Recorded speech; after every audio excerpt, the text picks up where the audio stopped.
우리가 예배자로 하나님 앞에 올 수 있음을 감사드립니다. 이 예배의 자리에 온 모든 성도들과 저에게 하나님의 은혜로 충만하게 하여 주시어서 오늘 말씀 들을 때 네팔의 선교 보고를 들으며 우리의 마음에도 그것을 본받아야 되겠다는 심령이 생긴 것처럼 이 말씀을 통해서 다시 한번 은혜 받는 귀한 시간이 되게 하여 주시고 이 말씀을 통해서 예수님이 원하시는 전도자의 모습을 알아가게 하셔서 우리가 주님이 원하시는 전도자의 삶을 살아갈 수 있게 하여 주시옵소서. 삶이 복음 전파로 변화되는 역사가 일어나게 하시고 결단하게 하여 주시옵소서.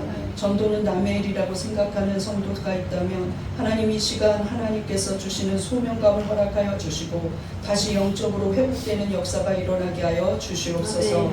예수님 이름으로 기도드립니다. 지난주에도 복음 전파에 대해서 말씀드렸는데 지난주에는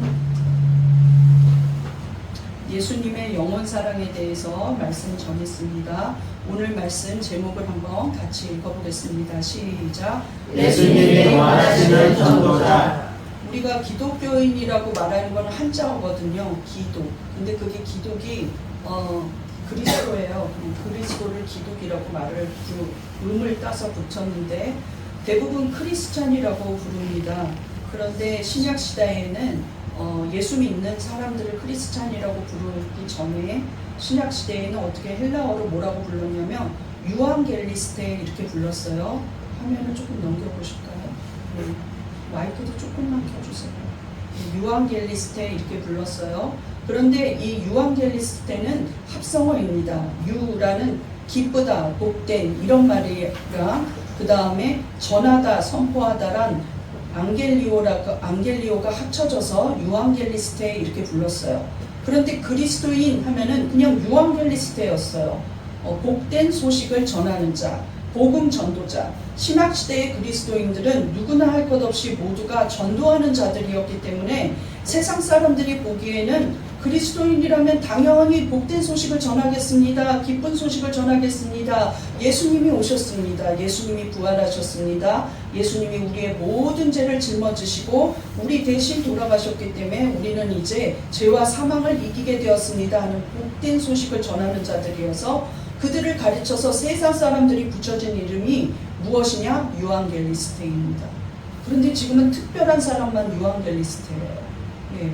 근데 100% 그때는 유앙겔리스테였다는 거예요. 복음을 전하였다는 것이죠. 초대교인들은 어떻게까지 했습니까? 자기의 생명을 걸고 집사라는 사람들이 목회자도 아닌데 사도도 아닌데도 생명 걸고 복음 전하는데 앞장섰습니다. 바울이 쓴 서신서에는 수많은 사람들의 이름이 나와요. 여자의 이름도 청년의 이름도 또 남자의 이름도 수많은 이름들이 나옵니다. 그들은 다 바울과 함께 생명을 걸고 오늘 죽어도 좋으니 복음을 전하겠다고 결단한 전도자였다는 거예요. 특별한 사람만 전도하는 게 아니었다는 거죠. 예수님이 원하시는 것이 바로 이러한 사람들입니다. 특별한 사람만, 말을 잘하는 사람만, 엄청난 간증이 있는 사람만, 성경을 너무 잘 아는 사람만 전도하는 것이 아니라 우리가 입술을 가지고 있는 한 복음 전하고 전도했다는 거예요. 오늘 본문은 예수님이 제자들을 처음으로 12명의 제자들을 전도 여행으로 파송하시는 1차 전도 여행의 모습입니다. 그런데 그 전도 여행을 파송하시면서 예수님이 제자들에게 말씀하시고 가르쳐 준 것이 있어요. 그것이 바로 예수님이 말하는 전도자 교육입니다. 오늘 예수님이 말하시는 전도자 교육은 어떤 전도자가 되기를 원하시는지, 어떤 마음으로 전도하기를 원하시는지 오늘 말씀을 통해서 우리가 깨닫게 되면서 그 마음과 그 태도를 가지고 전도하시는 자가 되고 삶인 전도자로 변화되어서 여러분이 유앙겔리스테가 되기를 간절히 바랍니다. 네. 예수님이 원하시는 전도자 1번 시작. 인격적, 영적 성숙이 있어야 합니다. 네. 오늘 동일한 본문이 마태복음에도 있고 마가복음에도 있을 만큼 오늘 본문이 굉장히 중요합니다. 제가 늘 얘기하는 것처럼 복음서 3개, 4개에 나올수록 중요한 본문이라는 거예요. 그런데 오늘 마가복음, 동일한 본문 마가복음 6장에는 더 자세히 나와요. 이 12제자들을 둘씩 6쌍으로 짝지어서 보냈다는 말이 나옵니다. 마가복음 6장 7절 보겠습니다. 시작. 12제자를 부르사 둘씩 보내시며. 자, 둘씩 보냈다고만 말하지만 이제 마태는 더 자세히 누구랑 짝인지 6쌍을 이야기하고 있어요. 우리가 다 읽을 수는 없으니까 좀 생략해서 읽겠습니다. 마태복음 10장 2절 시작. 12사도의 이름은 이러하니 베드로가 하는 시몬을 비롯하여 그의 형제 안드레와 가나나인 시몬 및 가룟유다 곧 예수를 판 자라. 자, 생각해 보세요. 혼자서는 할 수 없는 일도 둘이면 할 수 있습니다. 한 사람이 무엇을 할 때 또 한 사람이 그거를 보조해 줄 수도 있고, 한 사람이 낙심할 때 한 사람은 격려해 줄 수 있어요. 한 사람이 복음을 증거할 때 한 사람은 기도로 도울 수도 있다는 것이죠. 혼자 못하는 일을 둘은 할 수 있다는 거예요. 그래서 예수님이 서로 위로하고 서로 격려하고 서로 지체가 되어서 협력하라고 둘씩 짝지어 보냈습니다. 그런데 문제는 이거예요. 여러분, 목회자 입장에서요, 어떤 행사를 준비한다던가 어떤 모임을 준비한다던가 할 때 혼자 100점짜리 성도보다 50점짜리 2명이 나오는 걸 목회자는 더 좋아합니다. 왜냐하면 그 50점짜리가 60점, 70점으로 가고 있으면 두 사람이 하는 일이 훨씬 더 기쁘다는 거예요, 목회자는. 근데 성경적으로도 예수님도 혼자 가서 100점을 하는 것보다 둘씩 가서 서로가 도와주는 걸 더 원했다는 거예요.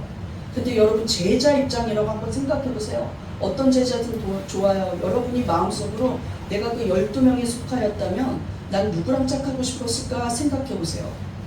그런데 아마도 제가 여러분의 그 발표를 듣지 않아도 가룟유다랑 짝하고 싶어요 하는 사람 한 명도 없을 것입니다. 내 짝 가룟유다는 내 짝꿍이야. 다른 사람 데려가면 안 돼. 이런 마음 갖는 사람 하나도 없죠. 저는 개인적으로 요한입니다. 제가 요한을 너무나 좋아하거든요. 자, 근데 누구든지 열정적인 베드로, 저 베드로 아니면 요한 이렇게 짝하고 싶었을 거예요. 근데 가장 꺼려지는 인물이 가룟유다라는 것이죠. 근데 예수님이 가룟유다랑 누구를 짝해 주셨냐면 시몬을 짝해 주셨습니다. 이 시몬은 어떤 사람이냐면 열심당원 출신이에요. 당시 이스라엘의 독립을 소망하고 그 다음에 민족적 애국심으로 정의감으로 똘똘 뭉친, 공의와 정의감으로 똘똘 뭉친 사람들이 너무 열심히 애국운동을 한다 해서 열심당원이었단 말이죠.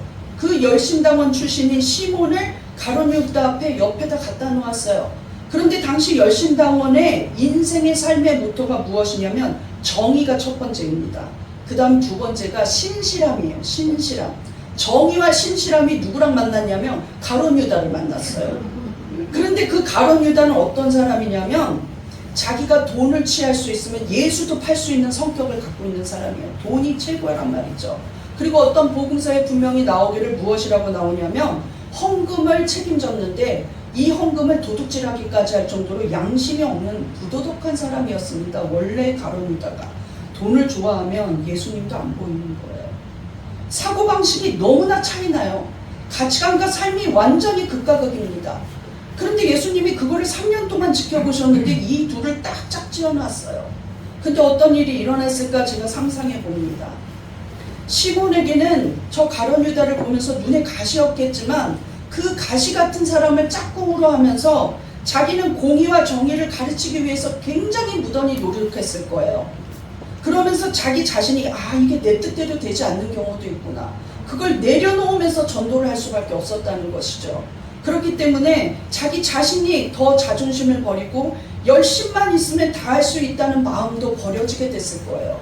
그러면서 하나님을 의지했겠죠. 그런데 가룟유다 입장에서 생각해 보세요. 여태까지 혼자니까 도둑질도 편하게 했는데 못하게 해요. 여태까지 혼자니까 돈이 다라고 생각하면서 가치관을 부렸는데 예수님 앞에서도 떵떵거리며 돈이 더 먼저라고 말했거든요. 그런데 그렇게 말할 수 없어요. 왜? 열심당원이니까.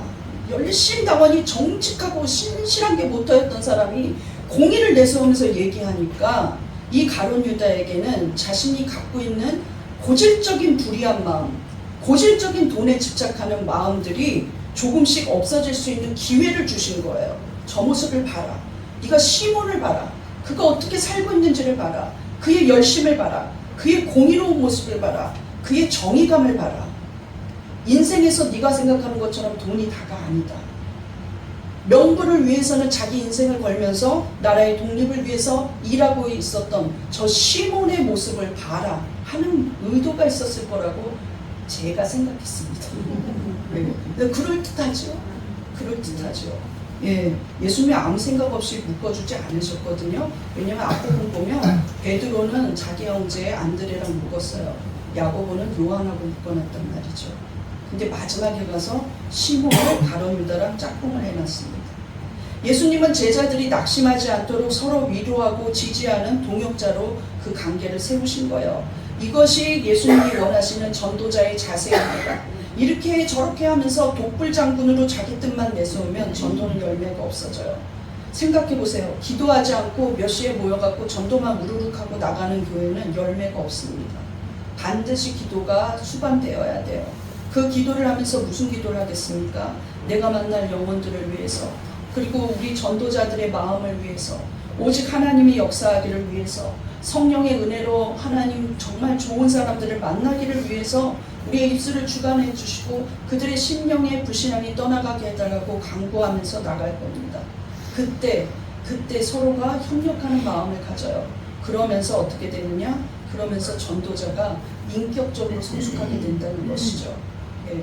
전도하러 갔다 온 그 예수전도단을 갔다 온 그 리더였던 목사님이 저에게 말했어요. 3일이 지나니까 싸우기 시작한다. 4일이 지나니까 울기 시작한다. 12일이 지나고 나자 모든 사람들이 리더만 바라본다. 이렇게 말해서 그래서 12일이구나. 3일간은 싸우느냐고 내가 해봤는데 난 지금 몇 차째인데 막 이런데요. 근데 12일이 되니까 무엇을 말씀하시든 하달만 하십시오. 우리가 하겠습니다. 이런 모습이 된다는 것이죠. 그 가운데서 너무 많은 일들을 겪는다는 거예요. 그러면서 오히려 우리가 성숙해서 온다는 것이죠. 열매가 없더라도 자신이 성숙해진다는 거예요. 바울은 원래 심성이 굉장히 냉정하고 자기 의로 가득 차고 교만한 사람이었습니다. 왜냐하면 그는 스데반을 죽이는데 주동자였어요. 죽어가는 그 돌에 맞아서 피가 터져서 혈관이 터지고 서서히 죽어가는 그 모습을 제일 가까이서 지켜보면서 말리지도 않았던 사람입니다. 잘 던져야 돼. 돌에 잘 맞춰야 돼. 저 스데반이 그래야 죽지 하면서 코트를 벗어서 나한테 줘라. 내가 갖고 있을게. 이렇게 하는 부분이 나옵니다. 성경에. 그리고 그는 분에 차지 않았어요. 성에 차지 않아서 예수 믿는 자들 다 잡아오겠습니다 하고 언덕으로 다메섹의 언덕으로 올라가는 가운데 예수 그리스도를 만났던 것이죠.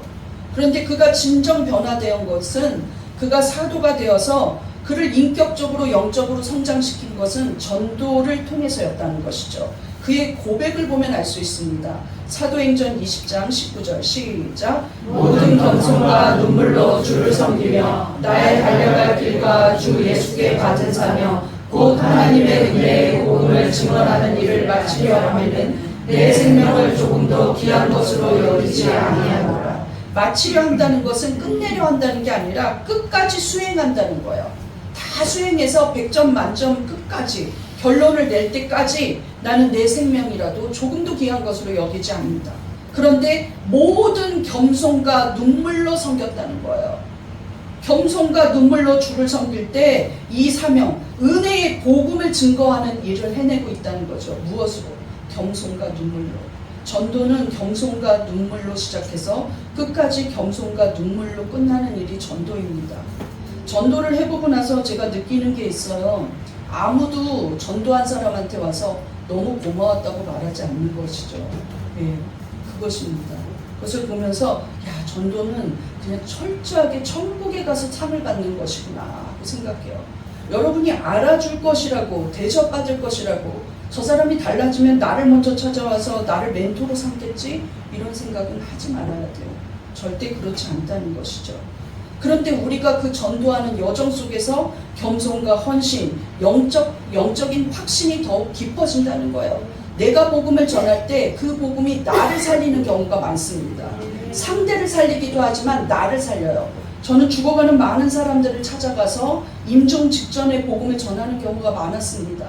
근데 제가 그 전에는 내가 맨날 아프니까 죽음이 약간씩 가까이 오는 것 같은 느낌이 들었어요. 나는 30살도 못 넘기겠지, 나는 40도 못 넘기겠지, 그러면서 내가 일찍 죽으면 어떡하지? 누가 애들을 기를지? 이런 두려움들이 내 밑바닥에 있었어요.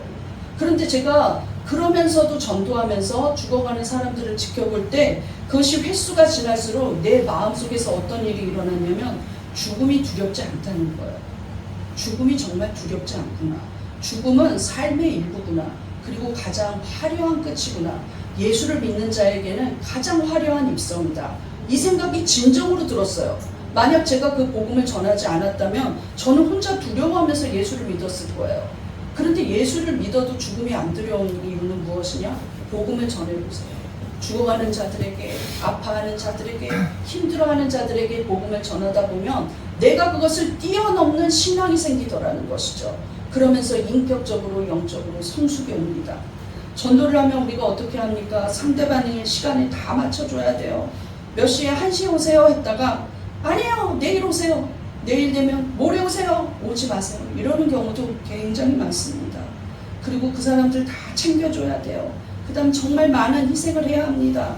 영적으로, 정신적으로 많은 희생을 해요. 특히 자존심을 내려놔야 되죠. 내 고집도 내려놔야 돼요. 그럼 우리는 어떻게 하겠습니까? 오직 하나님만 바라볼 수밖에 없게 되는 것이죠. 왜냐하면 태신자라는 것은 내가 전도해야 될 아직 전도받지 못한 내가 전도해야 될 영접하지 않은 전도할 사람들을 태신자라 그래요.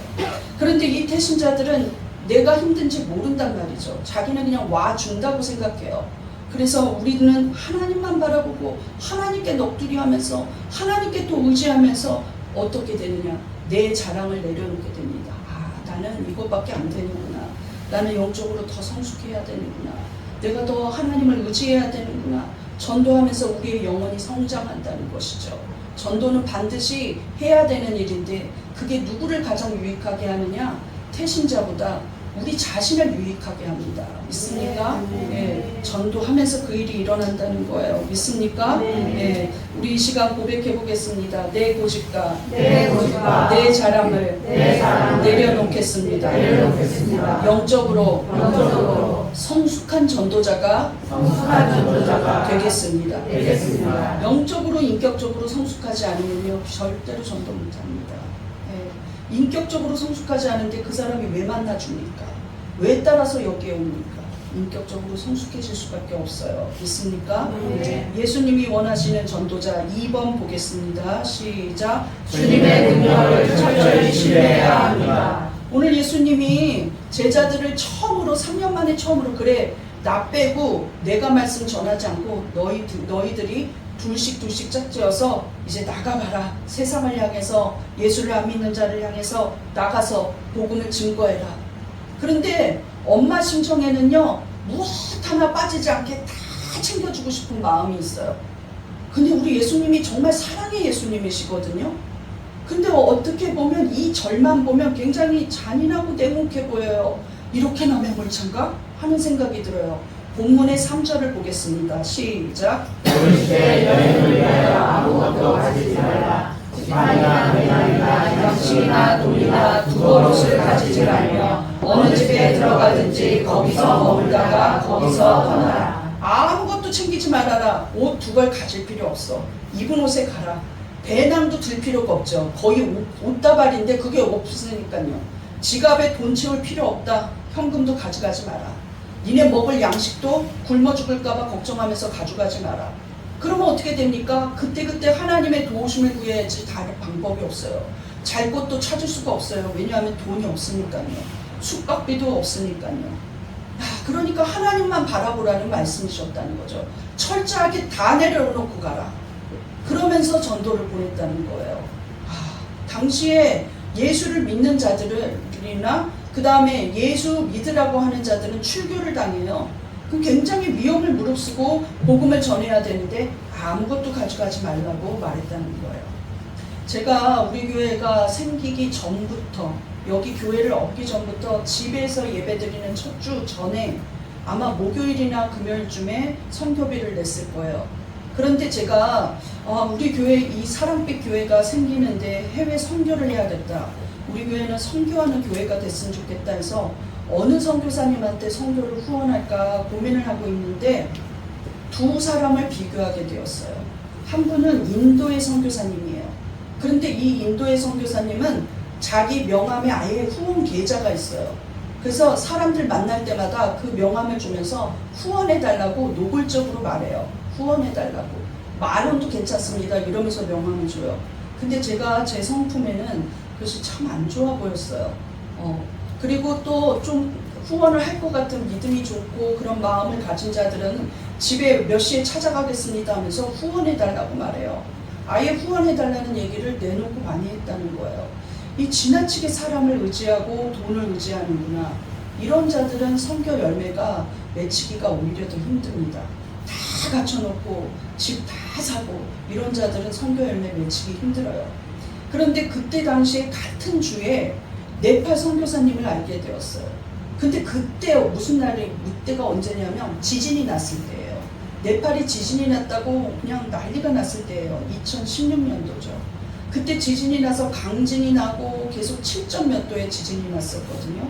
그런데 이 선교사님의 사정을 들으니까 이미 지진이 나서 무너져 버렸어요. 교회를 세웠는데 2년도 뭐 거기서 예배를 못 드리고 다 무너지고 사람들이 예배 드리다 말고 달려 나왔대요. 그래서 자기 성도들이 안 죽었다고 굉장히 감사해하는 거예요. 야, 이분이 대단하다. 그런데 한 번도 후원을 부탁하지 않아요.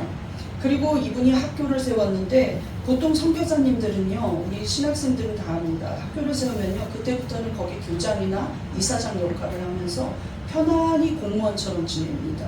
근데 이분이 내 사명은 학교 사명이 아니니 내가 아는 뭐 현지 목사님 아들, 자기가 말씀으로 교육한 아들을 교장으로 세우고 자기는 그냥 선교에 집중하는 거예요. 그래서 그 모던 스쿨을 통해서 처음에는 복음만 증거하고 자기가 교장으로서 복음 전해도 되는데 그렇게 하지 않았습니다. 선교사님이 네팔에서 교육학과를 나왔음에도 불구하고 그 자리를 차지하고 있지 않았다는 거예요. 야, 이분 참 신실하구나. 그래서 네팔 김태순 선교사님에게 선교를 후원한 게 저희의 첫 선교였습니다. 하나님도 어떤 자를 기뻐하시겠습니까? 교회를 세우기 전에 후원금 모으는 목사를 더 기뻐하시겠습니까? 교회를 세우기 전에 선교비를 내는 목사를 더 기뻐하시겠습니까? 여러분, 하나님은요, 우리에게 필요한 게 무엇인지 알고 계십니다. 우리에게 양식도 필요하고 옷도 갈아입어야 되고 빨래도 해야 되고 누울 자리도 필요한 거 알고 계세요. 그런데 하나님의 입장에서 생각해 보세요. 가장 전도에 필요한 게 무엇인지 예수님은 알고 계셨습니다. 비록 이들에게 돈도 필요 없다, 양식도 필요 없다, 배낭도 메지 말아라, 어디를 들어가든지 그 집에서 그냥 자다가 그 집에서 그냥 나오면 된다, 이렇게 말씀하셨는데 과연 예수님은 잔인하기만 하셨을까요? 그런데 우리가 본문이 시작되는 1절에 이미 다 주셨다는 거예요. 그 이미 다 주셨다는 게 100% 주신 거나 다름없습니다. 가장 소중한 걸 제자들에게 주셨습니다. 우리 본문 1절을 보겠습니다. 시작. 예수께서 12제자를 불러모으사 모든 귀신을 제어하며 병을 고치는 능력과 권위를 주시고 모든 귀신을 제어하고 병 고치는 능력과 그들에게 권위를 주셨다는 거예요. 이것이 돈보다 낫습니다. 이것이 내가 갖고 있는 배낭 하나 짊어지고 가는 것보다 나아요. 예. 이것이 양식 준비하는 것보다 낫다는 거예요. 나은 게 아니라 이것이 먼저라는 것이죠. 그래서 1절에서 제자들을 불러 모아사 귀신 쫓는 능력과 병 고치는 능력, 그리고 그들에게 권위를 입혀주셨다는 거예요. 전도자에게 필요한 건 무엇입니까? 영적인 권능이에요. 만약 목회를 시작하려면 가장 필요한 게 무엇이겠습니까? 기도와 권능이에요. 성령 충만이 제일 중요하지 좋은 집이 필요한 게 아닙니다. 좋은 교회 터가 필요한 게 아니에요. 내가 얼마나 하나님 앞에 간절한 심정으로 매달리면서 소명감을 갖고 있느냐, 그것 없으면 아무것도 할 수 없다는 걸 제가 목회하면서 너무 많이 느껴요.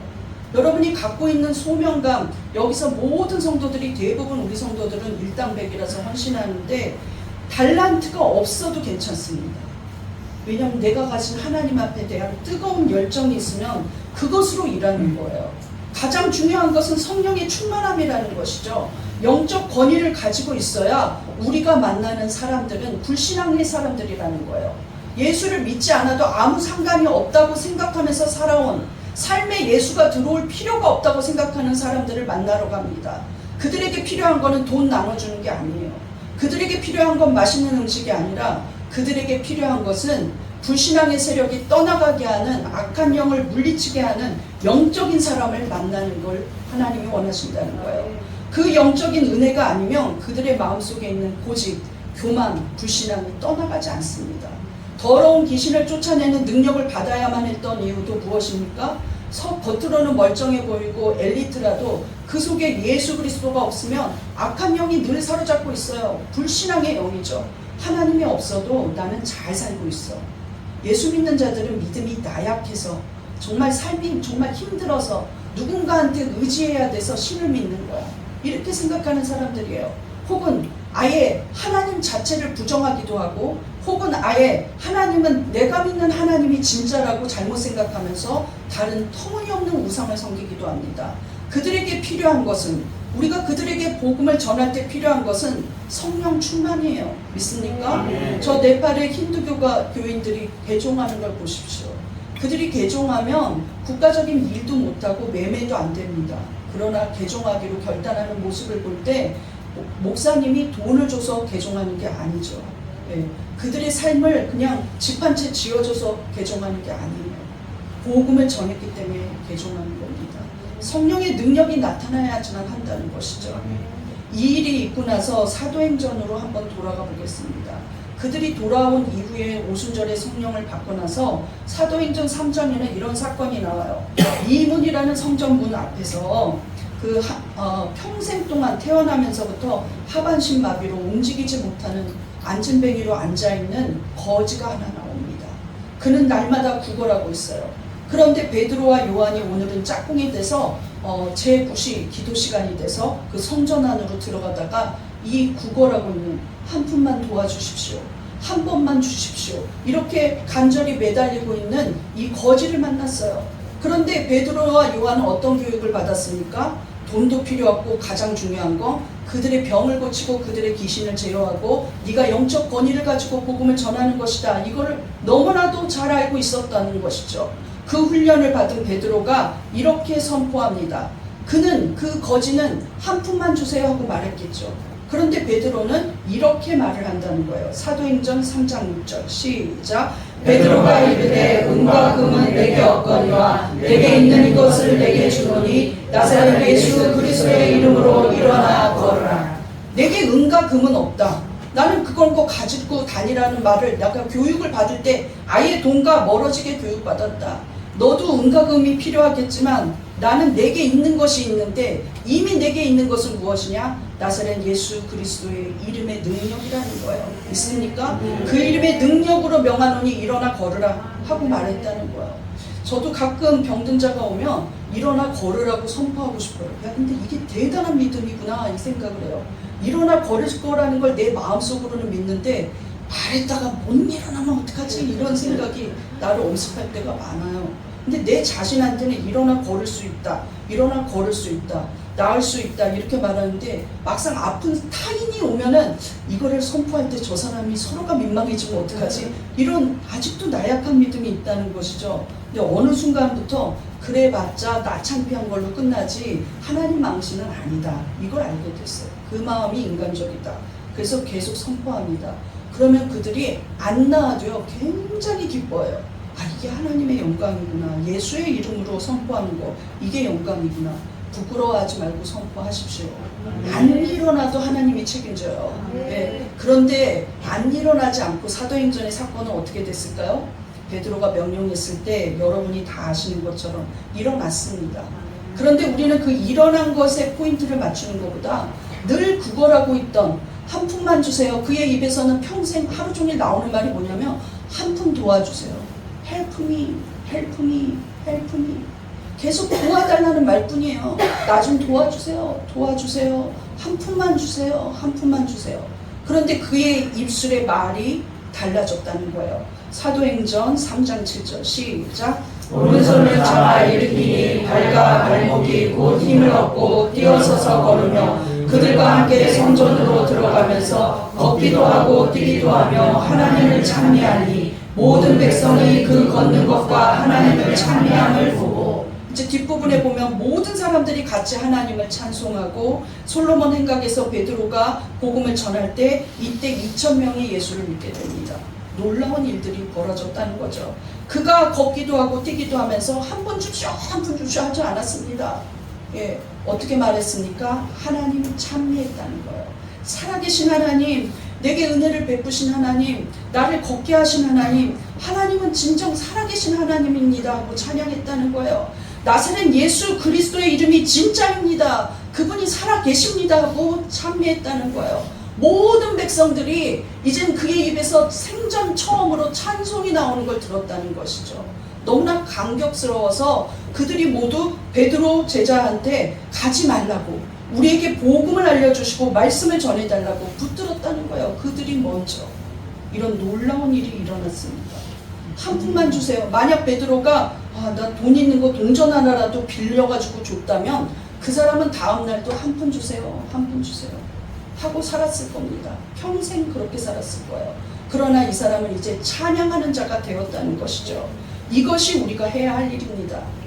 우리가 복지를 먼저 하기 전에 교회가 구제가 앞서는 안 돼요. 우리 교회도 누구보다 구제하고 누구보다 복지합니다. 그런데 그게 앞서서는 안 됩니다. 절대적으로 교회는 1번이 복음 전파여야 돼요. 교회가 생겨있는 이유도 복음 전파입니다. 교회가 탄생하는 모든 과정에서 복음이 없이는 그 교회는 죽은 거예요. 예수의 생명이 살아있고 예수의 능력이 드러나고 예수의 구원이 드러나고 예수의 부활이 증거되는 교회가 진짜 교회입니다. 믿습니까? 교회라고 차려는 놨는데 위로하느냐고 정신없어요. 그래서 그 설교 안에는 위로가 남아있고 예화만 남아있고 예수 그리스도가 생각나지 않아요. 이게 잘못된 거죠. 죽어가고 있는 거예요. 그런데 듣기는 달콤하니까 많은 사람들이 모여서 오늘도 위로받았어, 내일도 위로받았어. 그런데 그 위로가 멈추는 순간에 떠나야겠다 하고 짐보따리 싸는 거예요. 그래서 죄에 대해서 지적할 수가 없습니다. 죄를 회개하는 그 세례 요한한테 회개하라 천국이 가까웠다, 회개하라 천국이 가까웠다, 이런 단순한 선포만 했던 세례 요한에게 예수님이 여자가 난 자 중에 저만한 자가 없다고 말했어요. 그의 주요 사역은 회개였다는 것이죠. 회개가 선포되는 교회, 예수 그리스도의 구원이 증거되는 교회가 진짜 교회입니다. 믿습니까? 여러분이 나가서 전도할 때도 우리 교회 오면은 뭐죠 이렇게 말하는 건 두 번째예요. 첫 번째는 뭐냐? 그냥 목사 자랑도 하지 마세요. 첫 번째 뭐냐? 예수 믿어야 된다. 예수 믿어야 된다. 예수를 믿지 않으면 정말 구원받지 못한다. 오직 예수님만이 구원자다. 너 같이 교회 가서 예수를 믿자. 예수를 증거해야 돼요. 믿습니까? 예수님이 살아서 역사하는 교회가 진짜 교회라는 거예요. 사람들이, 고린도 사람들이 바울을 만났을 때 너무 깜짝 놀랐어요. 이렇게 멋진 글을 쓰고 이 설득력 있는 글을 쓰는 사람을 만나보니까 더듬어요. 말을 너무 못해. 근데 나 그럴 것 같지가 않거든요. 왜냐하면 제가 로마서를 읽으면서 울기도 하고 나는 왜 이런 말을 못하나 탄식도 하고 가슴이 벅차서 하나님 오늘 밤 꿈에 정말 바울한테 로마서 강의 듣게 해주세요 막 이런 기도도 하고 막 이러거든요. 그런데 말을 못했을까? 얼마나 못했는지 모르겠는데요. 당시에 철학자들이 많아서 헬라 문화는요 굉장히 첨상유수가 많았습니다. 근데 바울을 만나서 그럴 걸 기대한 거예요. 말을 못한다. 이게 소문이 무성하고요. 어떤 인간이 바울한테 직접적으로 일렀어요. 바울 선생님이 말을 못한다고 우리 교인들이 말이 이만저만 많지 않습니다. 바울이 너무 속상한 거예요. 야, 내가 전도할 때 지혜로운 말해갖고 전도된 거 아니다. 이렇게 말해요. 뭐라고 말했을까요?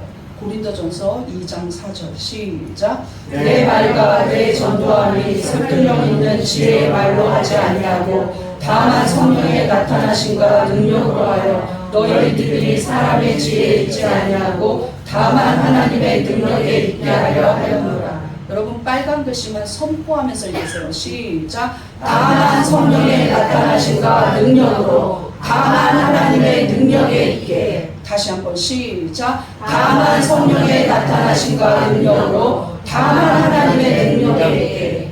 네, 예쁜 자만 목회자가 되면 안 된다는 거예요. 그다음 많이 배운 자만 서울대 출신만 목회자가 되느냐? 아니라는 거예요. 모든 목회자들이 만나보면 각자의 간증이 다르고 각자의 포지션이 다르고 각자의 달란트가 다른데 오직 공통적인 거 하나, 하나님 능력이 있다는 것이죠. 하나님 능력으로 선포해야 전해야 그 말씀이 은혜가 있습니다. 있으니까 말 잘하는 사람만 설교한다 그러면 말 못하는 사람은 설교 못해야 되는데 실질적으로 목사님들이 말 못하는 분들이 많아요. 예, 만나보니까 그렇더라고요. 나보다 말을 못하는데 설교는 나보다 훨씬 잘해. 이것이 당연하죠. 하나님의 능력에 있습니다. 여러분이 전할 때도 나는 못 배웠는데 이렇게 우물쭈물하지 마세요. 하나님이 역사하시는 거예요. 믿습니까? 전도자는 우리 예수님도 뭔 돈 준비할 필요 없다. 니네 가진 거 내세울 거 없다 그랬어요. 먼저 예수님이 무엇을 주셨느냐? 성령의 능력을 주셨다는 걸 절대 잊어버리면 안 됩니다. 주의 일을 할 때는 하나님 능력으로 해야 돼요. 믿습니까? 우리 고백해 보겠습니다. 오직 하나님 능력을 의지합니다. 오직 하나님 능력을 의지합니다. 다만 하나님의 능력이 있기 원합니다. 다만 하나님의 능력이 있기를 원합니다. 그거 가지면 다 가진 거예요. 믿습니까? 마지막 세 번째로 예수님이 원하시는 전도자 3번 시작. 감정에 휘둘리지 말고 계속 전도해야 합니다. 전도를 하면요, 이렇게 그냥 조롱받고 정말 비하할 수가 없어요. 예수님을 비하하다가 이제 나를 비하하고 교회를 비하하고 모든 기독교인을 싸잡아서 욕하는 경우들을 많이 봅니다. 그럼 내가 감정적으로 너무 힘들어요. 내가 어렸을 때 어떤 집사한테 사기당했다, 어떤 장로가 나를 힘들게 했다, 여러 가지 말을 하면서 화를 막 버럭버럭 내요. 그 현장에 내가 있었던 것도 아니고 내가 사기친 거 아닌데 그냥 내가 죄인이 되는 거예요. 근데 우리 예수님이 어떻게 했을까요? 먼지를 떨어버리라 이렇게 말하거든요. 5절 보겠습니다. 시작. 누구든지 너희를 영접하지 아니하거든 그 성에서 떠날 때 너희 발에서 먼지를 떨어버려 그들에게 증거를 삼으라 하시니. 예, 이스라엘은요 터무니없는 얘기를 할 때 나는 그 일과 전혀 상관없다. 나는 목격자도 아니고 내가 그 자리에 있지도 않았고 나는 연루되지 않았다. 나는 여기에 아무 상관이 없다고 할 때 보는 앞에서 옷의 먼지를 털어버려요. 예, 옷의 먼지를 이렇게 털어버리면 난 상관없어. 난 아무 상관이 없다. 이 뜻이에요. 그런데 그들에게 그것을 보이면서 그렇게 먼지를 털면서 나는 너희와 이제는 상관이 없다. 니네들이 쏟아놓은 그 감정들과 나는 상관이 없다. 니네들이 모욕한 예수 그리스도와 나는 상관이 없다는 거예요. 나는 모욕하지 않았다는 거예요. 니네들이 나를 지금 비하하고 있으나 나는 거기에 휩쓸리지 않겠다. 상관없다. 여러분 상관없다고 옷의 먼지를 털어버리듯이 감정의 먼지를 털어버리십시오. 내가 이제 전도 못하겠다. 전도할 때마다 너무 무시당하는 거 자존심 상해요. 이런 복음 못 전합니다. 또 때로는 열매가 없을 수도 있어요. 아무리 복음을 전해도 받아들이지 않고 키득키득 웃기만 하는 사람도 저는 보았어요. 열매가 없다고 해서 그 사람만 붙잡고 늘어지지 말고 계속 다른 사람에게 복음을 전해야 합니다. 누가복음 14장에 보면 혼인잔치를 열었어요. 그 비유입니다. 그런데 이 혼인잔치는 천국에 초대하는 잔치의 비유예요. 근데 그 주인은 하나님을 비유하고 있는데 주인이 초대를 해요. 이제 몇 월 며칠 날 혼인잔치가 있으니 와주십시오 하고 초대합니다. 그리고 그 사람들이 다 응했어요. 이스라엘은 미리 보고하거든요. 그 다 응했어요. 이제 종들한테 시간이 되어서 가서 내가 초대한 귀빈들한테 그 초대자들한테 다 오라 그래라. 준비가 다 상차림도 다 끝나고 혼인 준비도 다 끝났다고 말해라. 그런데 막상 종들이 가서 돌아왔을 때 종들만 돌아와요. 그런데 이유를 들어보니까 어떤 사람은요 소 5마리 사서 한번 시험해 봐야 된대요. 어떤 사람은 밭을 사갖고 경작을 해봐야 되겠다는데요. 어떤 사람은 장가를 들어서 못 온답니다. 이런 얘기를 들었을 때 주인이 어떻게 합니까? 다시 가서 한 번만 더 간곡히 부탁하면서 데리고 와라 이러지 않아요. 길과 산울가로 나와서 이 자리를 가득 채워라. 아무 상관도 없는 사람이에요. 처음에 만나려는 사람들, 초대하는 사람들은 굉장히 왔으면 하는 귀인들입니다. 그러나 두 번째 초대하는 사람들은 니네들이 만나는 다수의 모든 불특정 다수예요. 그들에게 가서 복음 전해서 이 자리 채우라고 말하고 있는 거예요. 받아들이지 않는 사람한테 매달리고 하는 게 아니라 그들이 너무나 모욕하고 자기 일을 핑계대고 그들이 너무나 힘들게 하면 다른 안 믿는 자들도 많은데 왜 복음을 포기하냐는 것이죠. 누가 전도해봤더니 너무 전도를 안 해서 난 전도 못하는 사람이라 그냥 전도 안 할래. 이런 가장 미련한 겁니다. 아직도 복음을 전하지 않고 아직도 전도하지 않는다면 많은 사람에게 전해보세요. 다수에게 전하면, 많은 사람에게 전하면, 갈 때마다 전도가 삶이 돼서 전하면 1년에 2명 정도는 전도할 수 있습니다. 오늘 마태복음 동일한 본문에도 예수님이 더 자세하게 이야기하고 있어요. 마태복음 10장 14절 시작. 누구든지 너희를 영접하지도 아니하고 너희 말을 듣지도 아니하거든 그 집이나 성에서 나갈 때에 너희 발에 먼지를 떨어버리라. 발에 먼지를 떨라고는 했지만 감정을 떨어버리라는 거예요. 그까짓 예수님 모독하고 너한테 조롱하고 너한테 못된 말하고 함부로 여기고 업신여겼던 거 떨어버리라는 거예요. 그리고 너는 너의 사명을 감당하라는 것이죠. 목회도 마찬가지예요. 어쩔 때는 그냥 감정적으로 힘든데 얼른 먼지를 떨을수록 교회는 유익해지고 목회자도 힘을 얻습니다. 그것만 집착해갖고 생각할 것 같지만 그렇지 않아요. 그냥 막 악담이 담긴 문제가 있으면 얼른 차단해버리고 그냥 없애버리고 또 남아있는 귀한 성도들, 너무 감사한 성도들, 그들 위해서 기도하다 보면 시간이 다 흘러서 내 남아있는 성도들 양떼들 있는 거 너무 감사하고 내 편 돼서 같이 기도해 주는 거 너무 감사하고 여전히 저들이 일하고 있는데 나는 감정을 얼른 털어버려야 된다 이러고 앞으로 가는 거지 감정에 매여 있어서는 안 됩니다. 예레미야는 눈물의 선지자로 거절과 박해만 계속 받았어요. 그런데 하나님 앞에 그가 어떤 고백을 합니까? 나의 마음이 불붙는 것 같다는 고백을 해요. 그리고 여호와를 선포하지 않으면 내 마음은 불붙는 것 같이 열정이 타올라서 견딜 수가 없습니다. 그냥 목구멍까지 여호와를 선포하고 싶은데 답답하여 견딜 수 없습니다 하면서 그는 끝까지 죽을 때까지 여호와를 선포하였다는 것이죠. 매번 거절당하는데도. 예레미야 20장 9절 시작. 내가 다시는 여호와를 선포하지 아니하면 나의 마음이 불붙는 것 같아서 골수에 사는 집이 답답하여 견딜 수 없나이다. 이것이 우리의 고백이 되어야 합니다. 전도 가지마 이러면 견딜 수가 없습니다. 이런 말을 해야 돼요. 바울은 고린도 사람들의 특히 고린도 교회에서 너무 많은 핍박과 거절을 당했어요. 그런데 하나님은 바울에게 명령을 하셨어요. 계속 잠잠하지 말고 그냥 입 닫지 말고 그냥 계속 말해라. 저들이 너보고 조롱하고 말 못한다고 뭐라 그래도 계속 말해라. 무엇을 말해라? 복음을 말해라는 거예요. 사도행전 18장 6절 시작. 그들이 대적하고 비난하거늘 밤에 주께서 환상 가운데 말씀하시되 두려워하지 말며 잠잠하지 말고 말하라. 두려워하지 마십시오. 잠잠하지 마십시오. 내가 이거 두려워서 엄마 아빠한테 어떻게 말해? 두려워하지 말라는 거예요. 말하라는 거예요. 말한다고 붙잡아 간다 할지라도 말하라는 거예요. 복음 전하라는 것이죠. 내 팔을 보십시오. 이거 전했다가 이제 경찰한테 신고하면 난 출국인데 이래도 담대하게 전합니다. 그 출국을 대비해서 사역자까지 세워놨어요. 내가 갑자기 그냥 출국 당하면 다시 돌아오지는 못해. 니네가 이어서 가야 돼 하고 세워놨다는 거예요. 사역자를 3명이나 세웠습니다. 하나님이 하시는 일들을 기대하고 있다는 것이죠. 계속 전해야 합니다. 상황이 이래, 상황이 이래, 상황이 이래. 이래서는 아무 열매도 맺히지 않아요. 네.